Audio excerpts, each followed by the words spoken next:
పెట్టి మీకు చెప్పడం అనేది జరగాలి. యాక్చువల్గా అయితే ఇవన్నీ విషయాలు మీకు ఇంటర్వ్యూలో అయిన తర్వాత మాత్రమే మీకు చెప్పాలి.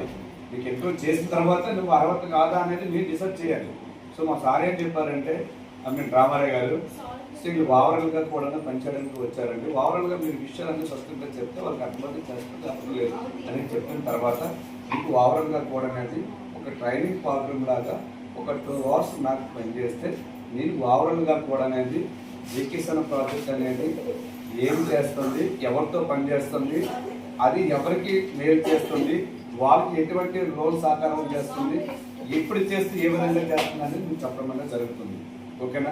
ఇందులో మస్ట్ అండ్ షుడ్గా జాయిన్ అవ్వడానికి డిగ్రీ మస్ట్ అండ్ షుడ్ ఉండాలి, రూల్. ఓకే, రామారావు ఏంటి అన్నారంటే డిగ్రీ చేయడానికి చాలా ఇబ్బంది పడతారు కాబట్టి మీరు మీ పెర్మిషన్ తీసుకొని ఇంప్లిమెంట్ అయినా పర్వాలేదు అనే ఆలోచనతో అనేది ఇంటర్మీడియట్ వరకు ఫిక్స్ చేసి డిగ్రీ చేసిన వరకు మంచి అవకాశం ఉంటుంది. దృష్టిలో పెట్టుకోండి. శాలరీ విషయంలో కానీ వాళ్ళ ప్రాధాన్యత విషయంలో కానీ అనేది మా సంస్కృతి డిగ్రీ చేసిన వాళ్ళకి మంచి అవకాశం చేసిన ప్రాజెక్టులు కల్పిస్తున్నాం. ఓకేనా? ఎందుకంటే